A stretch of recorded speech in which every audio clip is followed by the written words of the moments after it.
Hello, welcome to Signal and Noise Podcast, brought to you by Market Once and ROI Rocket. My name is Brian Lamar. Joining me today, Andrew DeSillis. Hello, sir. How are you? I'm fantastic, Brian. How are you? Doing all right. It's gloomy out. It is. It's It is early gloomy. March. It's not good, but at least we're in March, right? I don't know. I'll tell you what, that Saturday bump up to like 58 degrees in the sun. I Yeah. joked. I'm like, I don't think seasonal affective disorder is real. There's not like, winter depression. And then like the first day that the sun comes out, I'm alive. So Yeah. that was Yeah. amazing. So hopefully Yeah. second winter is over soon. More personal. I'm going to give you some personal news before we introduce our topic and guest, but a long-standing podcast topic has been how fast you listen to podcasts. Yes. And I've never been able to go to 1.5 or 2. Just can't do it. However, not too long ago, Apple changed it so you can very customize the speed. So I went to 1.1 about 6 weeks ago. I'm up to 1.2, Andrew. Wow. 1.2. 20% faster than in the past. That's almost like AI level of efficiency. Well, I'm going to start talking more slowly to no, just kidding. What do you listen at? I just listen to straight one, you know? That's crazy. Well, I'll tell you what, these days, if I am listening to a podcast, it tends to be like for entertainment. I'm in the car, I'm mowing the Yeah. lawn, doing the dishes, I'm doing something like that. I'm not listening to it for information as much, where I would like care about the efficiency of consuming that content. If I need information, if I'm trying to stay up to date, I'll have an AI go read the transcripts of all the podcasts that I want it to.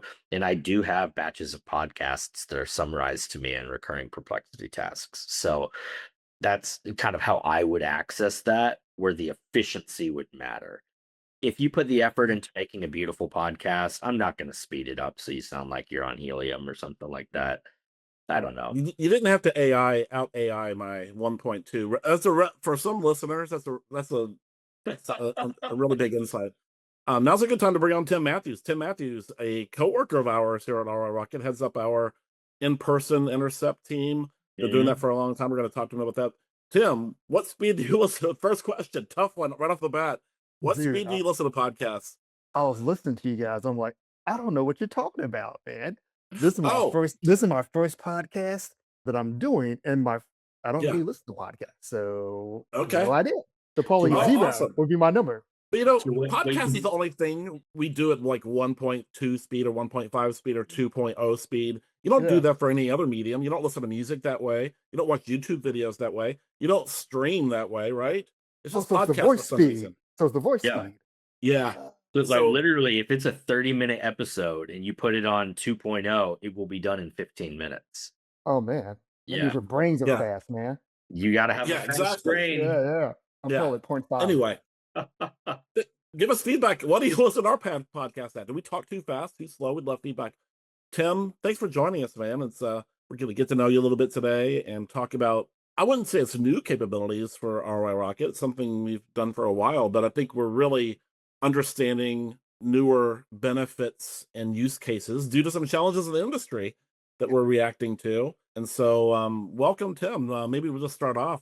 Tell us a little bit about yourself, your background. How's the weather in North Carolina? Let's start off with that. Well, first of all, it's gloomy, so it's like Yeah, 39 degrees, gloomy, and it's bipolar here, right? Weekend it was 72 degrees. yeah, Now then it's 40, then it's 30. Now it's back 75 tomorrow. So you just never know what you're getting into, man. yeah. But background wise, so I've been in marketing for the last 20 plus years. The focus on I don't know why I'm doing my hands like that. It's weird. My apologies. First time podcast, I guess. At 2.0, it looks really crazy.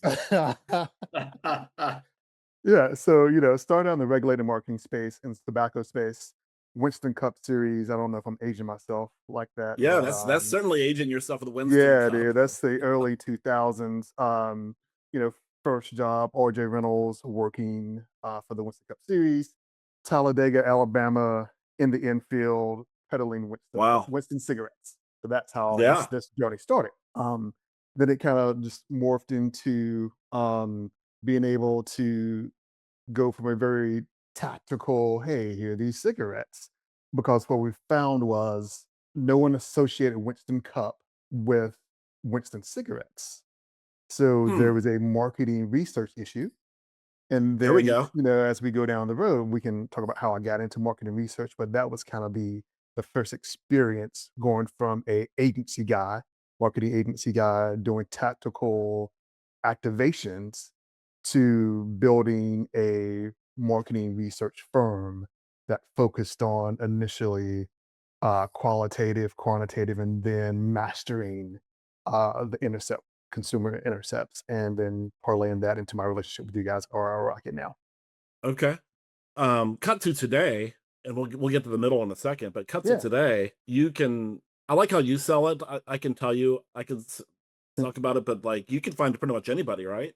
Yeah, For and research. people are gonna be tired of this line, but if they're breathing, we can find them, right? I love it. So yeah, That's such a and great that's line. yeah, because no matter who they are or how difficult they are to find, either they go out to eat, they go to a bar, they go to a strip club, whatever. They have some type of activity, right? So if we can't find them in the difficult environment they're working in, we're going where they live, where they shop, where they play, in order to have those conversations. And it's almost like CIA stalkerish, right?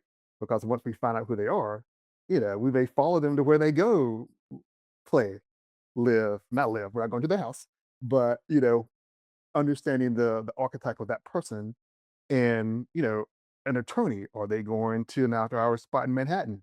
Well, let's bring the right person. Let's buy them some drinks and have a conversation. Grocery store, shoes, jewelry stores, wherever.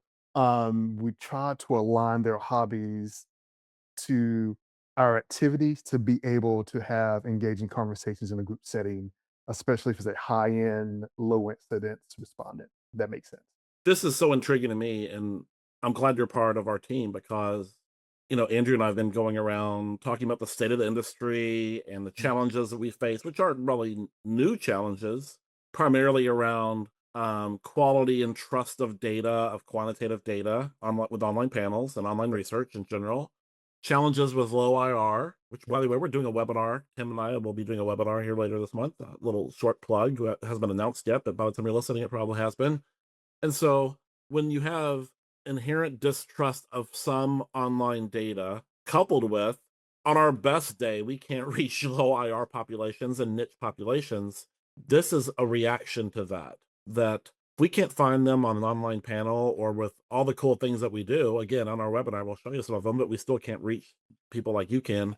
I love it that you have the ability with a team of people to go out and find them in not just in the typical places. You're not standing outside of a doctor's office waiting for a doctor to drive home necessarily, and you're not standing in common places to find people. You're kind of getting creative sometimes to find some of these people. That's what I love about it is it's not your 1980s intercepts. This is a really modern way of doing it. Is that how you describe it? Yeah, and it's the network too. So, going back Yeah. to the Winston Cup Series and all that, working for RJ Reynolds and managing all these brands from a marketing standpoint and consumer activation, we were able to build relationships, whether it's celebrities, artists, anyone that's a cultural influencer. We're able to leverage, and it's crazy, we're able to leverage music in these concerts to be able to make these connections and build these networks over the last 20 plus years and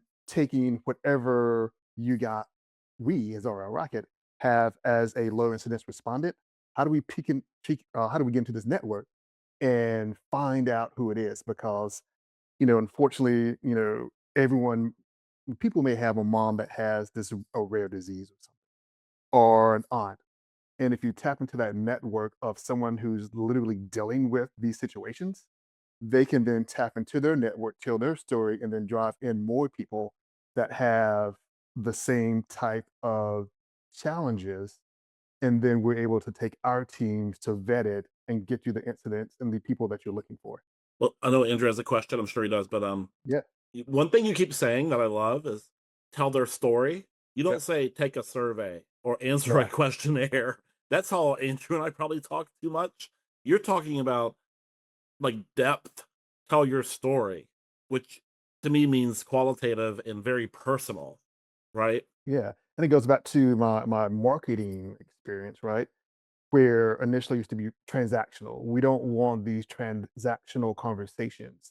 We want it to be Yeah. experiential, and we want you to tell your story because, again, the more of the story, the more legitimate it is, right? So we're not just Yeah. asking 3 questions or 4 questions that are yes or no. It is beyond just open-ended. It is tell the story, and then hopefully our clients see the value in that. Yeah. And then if they wanna do quantum research after that, and that's, 25 questions that are You ABC. can still do the quant. Yeah, we can do the quant all day, and, it's been so long since, I did some class in Cincinnati, one for quant, one for qual, become a moderator. I'm aging myself like 20 years ago. So I'm not a traditional market researcher because that went out of the window a long time ago. Of just being able to transition my marketing experience into market research and leverage the agents that we use for customer activation and then transfer that into these questions and these stories to build a better model and a more creative model for our rocket. That makes sense. It does. It does. And I just really want to drive home because for me, to be honest, it took a little bit to like wrap my head around what it is that you really do. Yeah. And when we say like I honestly I think we need to stop saying intercepts because then you immediately picture like the person with the clipboard in the mall just like Yeah, yeah, yeah. kid like trying to get and you have 5 minutes, you have a minute, and really like you have this network of extremely creative, agile agents who, like, we can do, I mean, cost obviously comes in at some point, but like we can do anything to get to anyone. And I feel like when you say if they're breathing or if they have a pulse, we can get to them, people are like, yeah, yeah, that's BS, right? But No, it's true really, story. It's facts. like if because if the people exist, and you have folks who are willing to be paid like on referral and find others who are willing to take a spiff if they get a referral and you build these Mhm. it's like the 6 degrees of Kevin Bacon. Dude, Um, you stole my you line. know, You stole my yeah, line. It was coming. yeah.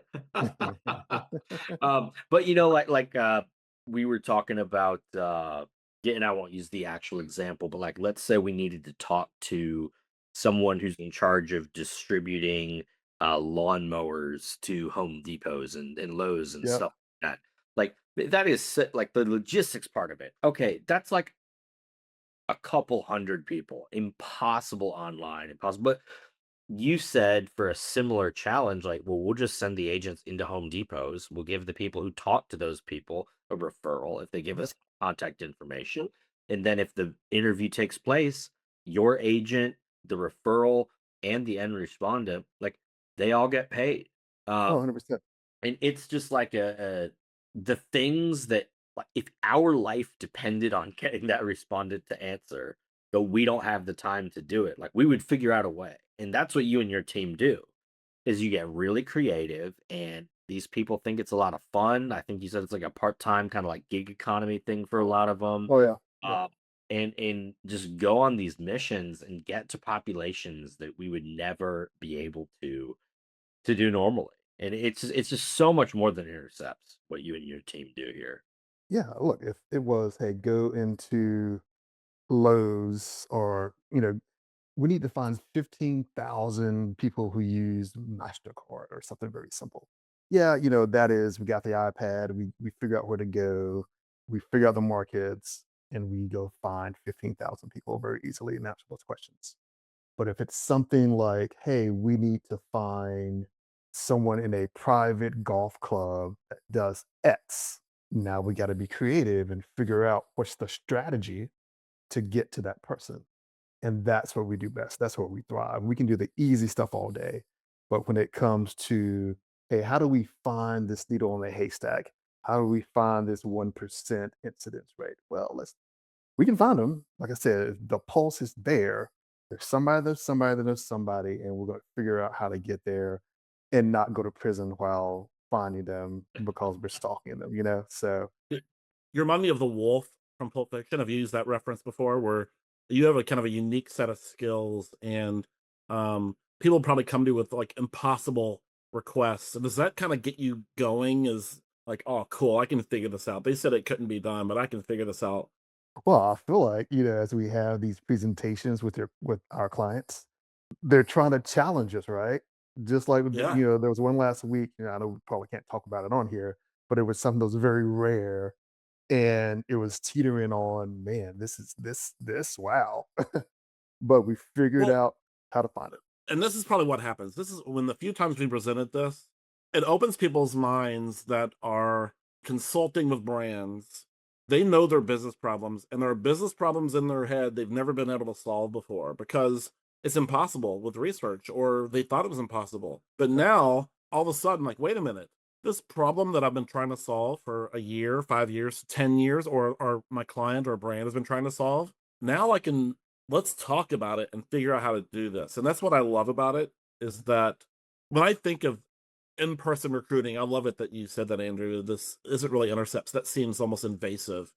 This is in-person recruiting methodology. I love it that we can use this as a methodological tool to solve client problems. It could either be part of a quantitative test, it could be part of a qualitative test, it can supplement, it can complement, it could be a standalone research objective that our clients hadn't really thought of trying to solve before. And it may not be 1,000 in for a segmentation study, but if there's a 50 people that in the population of some sort of target, and you can get 8 of them, that is incredible research. And it's non-traditional, and you're telling stories, you're not giving a quantitative test. But that's what research should be. It should be conversational, listen to those stories, getting creative, and trying to get really in depth, not just a quantitative, but try to understand it at a much more in depth level than we have in the past. Yeah, and I I don't know if think there's a question there. Yeah, Andrew, go ahead. yeah, Yeah. well, and I hate to also keep stealing Tim's thunder, but there are Oh so man, many here we go. cool examples of things that I've seen him and his team come up with where like this is an engagement deployment team. See, Um, now we have so new let me because taglines. you can Yeah. now we've got some new taglines. Yeah, I like that. Because we were and I'll turn it over to him, but Tim and I came up with the strategy where the offline population was only like 3 to 600 really niche professionals. We won't share more details about the audience than that, but the client wanted to be able to do repeat research with these folks, right? They had the list, like they had these people's names, where they worked, their contact info, but had only been able to get a small handful. And so, we wanted to basically like build a panel of a few dozen, hopefully more of these folks. And Tim, if you wouldn't mind sharing like the strategy that you came up with in order to get 20, 30, 40 of these folks to then participate in a community going forward. Because it just blew my mind when you came up with this. And I was like, yeah, that would work. Yeah, yeah, and I know we can't get very specific, but it was all right. This particular group has a very intensive job daily. What do they like to do? They like to play golf because they want to get away from the reality, and this is how they have recreation. What if we figured out a way to be able to tie them all together in a group setting because they are clustered based on what they do, and do some type of outing to put them together and create what we would call an inner circle network. So the thought process was, all right, we know they like this. We know how to approach them because of the inner circle they belong to. So let's invite them, have these personal invites, have this golf outing to where, because money didn't matter to them, right? But if you offer them an experience, and that's the key, take away these dollar incentives, pull it together and offer experiences, they're more than likely they're going to appreciate it because they can turn their brains off, do what they like to do outside of this very difficult profession, and then you can do that on a regular basis because again, it's a release from their daily grind. And that's kind of the strategy for very difficult to find respondents. There's something they like to do, and they have and the archetype like certain things based on who they are. It's just like we're doing a puzzle. How do we put this puzzle together to increase the this respondent to become involved in something that's a lot more relaxing than a traditional focus group setting or online survey, and still get the answers to the questions that you may have. Is that clear? Does that make sense? I think it does. I think it does. Yeah. Yeah. And it was just so cool that, I wonder a little bit if the client who brought that to us was trying to stump us, you know. Right. Right. And it was a real research need. Yep. It wasn't like totally made up or anything like that, but it was seemingly impossible. And it was like, look, you know, nowhere near as niche as this target, but like, okay, I'm like a senior salesperson in online quantitative marketing research. Like, and I'm not going to take a survey for $20. I'm not going to take a survey for $50. I might do a qual interview for, $500 or something like that. Yep. And that assumes that you can get to I don't know how many salespeople work in online quant, 1,000, 2,000. Like, there's not a ton of us. But if you told me, hey, in Cincinnati next weekend, we're getting all 24 of you who live in the Cincinnati area to go play golf. You don't get anything else, but we're doing an online sampling golf outing. And then you're going to be part of this small group that we're going to get insights out of for your industry. And like, I like my industry. I'll do something to give back to the industry. Like, it makes sense. And again, it's that creative and high level of engagement that these strategies deploy. And sometimes that is someone there with an iPad because we were trying to interview people walking out of Santander Bank or something like that. Yep. Again, not a real project that we did, but like a small IR bank, something like that. But other times, it's just incredible what y'all come up with. Do you have like a favorite study that you've pulled off across the course of your career where it was like, oh man, I never thought doing this would work, but Yeah. This one was fun. It was for a tobacco brand. I can't say who the tobacco brand is, but they wanted certain celebrities in the room, certain influencers in the room to be able to have a conversation around helping build their brand.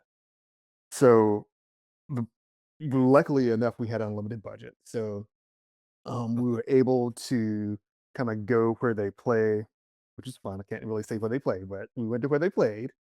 And we were able to do this high-end private dinner at the Playboy Mansion.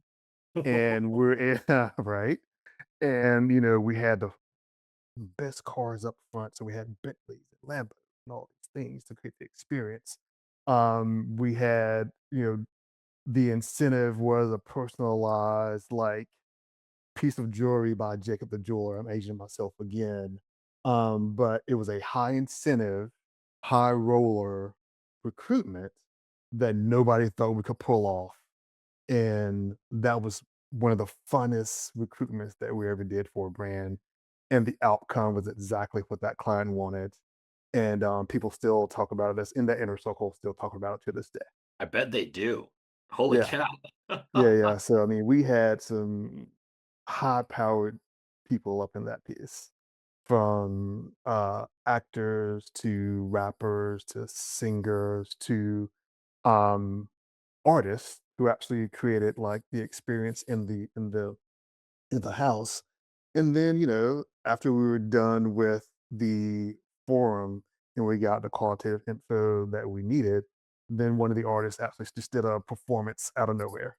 So it was cool. And people again, we still can well, some of these people aged out, but it was something that I'll never forget. Cameras down, no cameras involved, no cameras inside the room, Yeah. no telephones inside the room because we also invited just some of our favorite consumers that were like stewards of the brand. They were also in attendance too, so it was cool. Let me ask you much more boring question. Yeah. Logistically, is it similar timelines to typical research studies? Ramp up time? Is this something that might take months, or is it weeks, or how That fast can you get particular going? project, or what's our new tagline? We're not Just in innocent general. anymore. Andrew, what are we calling ourselves? What you said something about engagement. We're Oh, gonna workshop it, but like an agile engagement deployment team or something like that. yeah, it's got Yeah. an acronym too. All right, we're gonna come up with a good acronym for it too. We come up with Um, yeah, we're gonna change that. So engagement 24 agents, something like that. We'll figure engagement, it out. We'll figure it out. yeah. 24 to 48 hours of deployment, 72 hours for international. And based on the amounts and the traditional engagement, let's say we need to talk to 1,000 respondents. We say 7 to 10 days, depending on how many markets. If it's like the golf outing that we talked about, that takes about 30 days just to, figure out the recruiting strategy and then have the actual outing. But we typically say, hey, we can get this deployed 24 to 48 hours, 72 international, and it takes 7 to 10 days to get it complete. Then, here's a, shameless plug here. We have to use our meta glasses to be able to record interviews and be able to Okay, that's something we haven't provide talked about yet. Is yeah, meta provide glasses. provide video. Takes a little bit more time, but shout out to Well, that VGM Go. They can process it pretty quick too. and that adds a layer of credibility. Confirming that they are who they say they are, and you get lots of like non-verbal cues with their environment, and that's can be very useful as a researcher too. Yeah, 100%. So that's kind of an ad hoc piece, but again, it gives that validation that, we're talking to who we saying that we're talking to, the conversations there, you see the incentive, so we're not BSing on giving them their gift card or whatever we do. Yeah. On top of, again, if someone says, "Oh, I love these blue Nikes," but their facial expression says these blue Nikes suck, I'm just going to answer the question because I'm getting paid $20. You can see and analyze if they're telling the truth or not. Sorry, Then we'll Brian. play a I was game. just gonna add one thing real quick, and then we'll play a game. And I hope it's the game that I think you're about to play.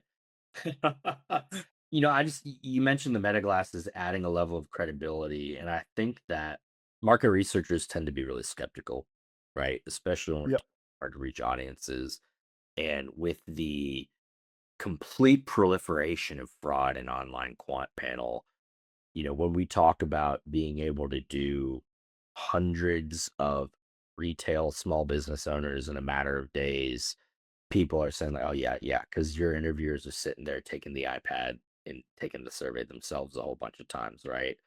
We had a client who not only were we recording with the meta glasses, but they like secret shopped your team. They Yep. did ride along with Yep. managers and went and secret shopped the agents. We're always willing to do that. Like we believe fully, we put our names behind what we're doing. But can you just tell a little bit of like how that went? I don't think you were on site for that one, but how did that secret shop go for that particular client? We're not scared, so we don't know if they're coming or not. So our people will know to always be prepared. There were some scheduled drive-alongs, which was fine. They scheduled that in advance. And then from a secret shopper standpoint, they know where we are. So if they want to come in and pretend that they're a respondent, because they know we wouldn't know the difference because they know the screener and they know how to answer the questions correctly to where we don't get any red flags. So, we're doing our job. As long as we're doing our job, we're not afraid of being secret shopped. And it sounds like the client is pre-planned it enough to know that here are the right answers to the questions to where since we wrote the screener and we wrote the questionnaire to where they're not going to time out or get kicked out. So we're just doing our people are just doing their job. And if a client wants to double check on our work, we're here for it. We're not afraid because we again, like you said, we are proud of what we do, and these people are trained very well, and they know the consequences after working with me 20 plus years of not doing what is now called the ROI Rocket Way, powered by Tim Matthews. I like that. Yeah, did I answer that question? Because again, it's we can't control when the client comes in. We are very open to them. They knew where we were for that particular set of interviews, and we welcome it. So, kudos to our team for delivering, and kudos to the client for making sure that the job's done right. And I believe we got two more waves coming because of that success. Yep, that's correct. Yeah, the client was super impressed, and I believe that they secret shopped both for a term and for a complete. And Oh, okay. super happy with it. So, well, a qualification. They did not take the survey, as far as I know. I don't know. Maybe maybe their Oh yeah, Intern got a gift card or something, but not. yeah. I mean, I'll be kidding, quite honest. kidding. I They were I just very impressed with that. yeah, Yeah. good, you good, yeah. And hey, that says we're doing our job and it works. All right, Ready to play a game, Andrew? would you like to play a game? Yes. Andrew doesn't. I didn't prep Andrew or myself with this game, but I've came up with a game called "Can You Find Them?" Oh yeah, let's In go. All the right. Agile Engagement Deployment Team, powered by Tim Matthews. Can you find them? I'm going to come up with a list. Andrew, come up with a couple too. Some of these are ridiculous. Some of them are real research people. Okay. I'm just going to go through them. Can you find them? Yep. Independent pharmacy owners. Oh, easy. So like, easy. I love it. Nuclear plant operators. Ooh. Well, and hold on. It's not yes, no. I want to hear how. Oh, Okay. You want, I've thought about how I might be giving away some secret sauce. that's fine. Let's go back to the pharmacy owners. Independent pharmacy owners, which is a dying breed. There's not many of them out there. I know a guy that has a network of independent pharmacy owners. He runs a Okay. network. So I will rely on him. His name is Happy, by the way. You know, with Happy. all the Of course, his name's pharmaceutical. Happy. Yeah, of course it is. I will rely on Happy, who has 30 years of experience. He owns the network, and we tap into him. He lives in Indianapolis, and I'd have Happy. So networking is a key here, obviously. That You got to know somebody. You got to know a guy. Do you know a nuclear plant operator? Could you figure that one out? How many do we need? Oh, not that many. There's not that many.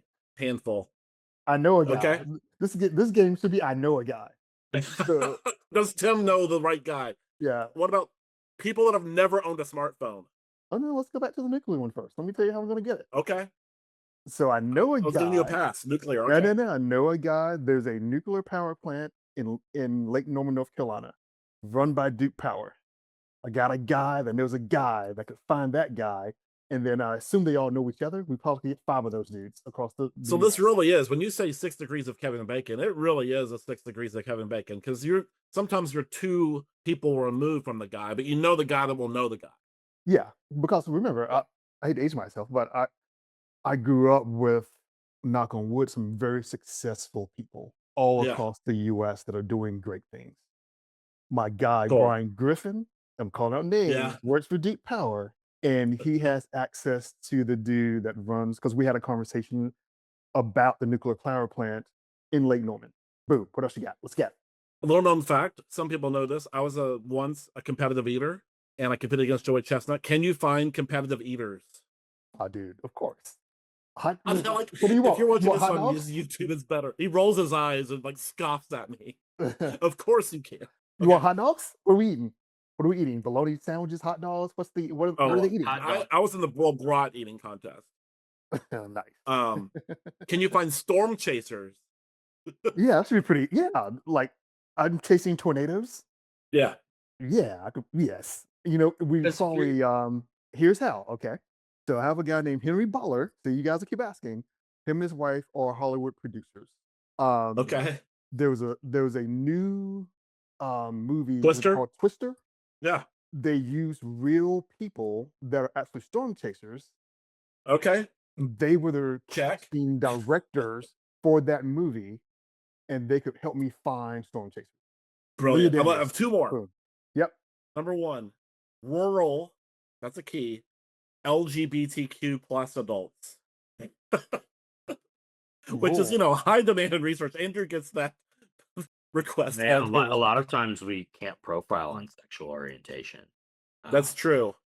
Because it's That's true. sensitive, but there are a lot of different products and apps and things like that where we're asked to screen it. So I actually had to turn down a study within the last 48 hours around this target. So Oh, dude. You should. Oh, wow. The answer is That's right. yes, because of the sensitive nature of this one. There's someone in a market that fits that profile that owns an app around that particular target. So yes. Okay. All right, last one. And I had this one recently. Private jet owners. That might be an easy one. Private jet owners. I already bid on that one. Okay. no, you've literally made a quote for that. There you go. Yeah, we bid on that one already. That was was that you to call? Yeah. You know, someone else Ultra called high me net that. worth. Yeah, yeah. Yeah. I actually bid on that. That was Matt Levine. So we bid on it, and yeah, because I belong to a company called EXO that does the you rent jet time, and then you guys wanted jet owners, which I know a couple of those guys, and then you wanted groups of guys that own jets together. Okay. Yeah, I I think think that you was should it. change your tagline to right now it's if they're breathing, I can find them. I think it should be if they're breathing, I can find them. And there's some targets I can find it even if they're not breathing. You can figure out a way to find them too. Oof, that's a tough one. We dig them up. Oh, but you forgot about the ones that don't own smartphones. Yes. Yeah. How would we do that? That's a tough Okay. one. Well, does it matter their job or lack thereof? Nothing matters. I just care that I don't want people that have ever had a smartphone, anti-smartphone or technologically against it. Yeah, that's the two. There's an age thing, so they skew older and or they're off the grid. Yeah, we'd find them, but they'd be hard to communicate with because either we're using a rotary phone, we got to call their house, or a beeper, All and right. you may not like their occupation. I've got one for you. Sure. And I think this could be tough because they probably wouldn't tell you about it. So I'm interested to see how you would like get around something that people would lie about it. People who own doomsday bunkers. You know what? One of the that event that I was telling you guys about a while back with the celebrities, blah blah blah. One of them owned a doomsday bunker. So we would probably go to them, find out who did their You'd go to doomsday like the bunker, construction company and have them confidentially contact their clients to see if they'd be willing to participate in research. or have that particular celebrity partner reach out to their friends because they bought some together. So depending on how many you want, and then we may have to take it a level down because of their celebrity, and then find more of a different demo. But we hit that guy's list, like you said, but we'd have access. So have you ever said no to something like, "Hey, this is impossible"? Y- There's got to I, be some that are just too out there, I right? said something. I said no to something to Holly today, but it was based on the political environment and what's Okay. happening right now. So it was Middle East. It was depending on other facilities, and so it was a full service bid. Yeah, we could probably find the person, the respondent, but we'd have to depend on China, Taiwan, the Brazil, Colombia, these moderator facilities to be able to recruit and do the job without us being there. Yeah, so again, everyone's breathing. There may be some moral things down the road that Yeah. if you guys say Yeah. we need 10 kids that have lung cancer, I'd probably say no. You know what I mean? If it's something that I just Yeah. no, I don't. That's too tough for me. So it'd be more of a Yeah. Yeah. moral no than a can we find them no. If we Yeah. can Yeah. find someone Like, that runs a nuclear power plant, we can fucking find right. anybody. Yeah.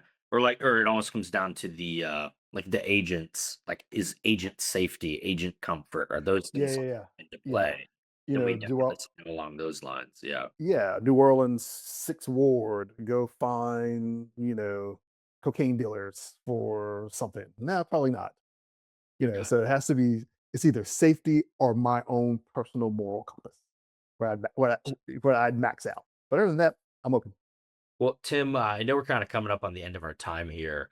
Is there anything else that you'd like our listeners to know as they think about when is a good opportunity to deploy these engagement agents, right? What are the flags that go up for you that say, because there's stuff that we can do online that you can also do all day long, right? But Right. what makes a study like just a great fit for your team? I think it's more of depth of research, right? So you don't want transactional data. You want a story to be told, and you want more open ends. And we don't want to do focus groups. So it's almost, and we don't want to do IDI. So we want maybe a 10-minute conversation that's actionable, that gets you the insights that you need. Um, because we're not just, I don't want to be the cleanup guy all the time, you know? It should be projects where this is a good fit because the insights you're looking for are more juicy and in depth. And we can have these conversations in a relaxed setting to where it's not so tactical. So that those are the types of projects that I like, and I think we can excel in, versus always saying, "Hey, we have this impossible study. Can you go find them?" Yeah, you gonna pay for it? You got the budget for it? Right. Or because we can find them, you just got to pay.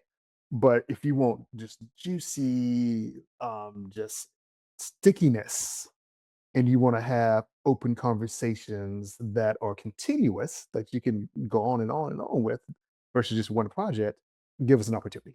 Awesome. I was obviously low IR populations, and I thought of another use cases. We've always had this discrepancy in research around stated versus actual behavior Mhm. and recall. Yep. People can't tell you what they did, right? But you can get them in action and actually film them doing what they're not going to remember doing, and Yep. that's very valuable for insights professionals for sure. There's certainly use cases there. Awesome. There we go. See, thanks. So we have a new tagline and we have new opportunities. I love it. We won today. Well, Tim, hey, thanks for coming on. If you're still listening, we really appreciate it. We'll have a webinar coming up soon about more details about Tim and how to reach low IR populations, not just with Tim, but with our custom panel team, which does a great job too. And so, Andrew, thanks for coming on. Tim, always good to see you, sir. Always And thanks for a listening, pleasure. everybody. Oh, yeah. Thanks.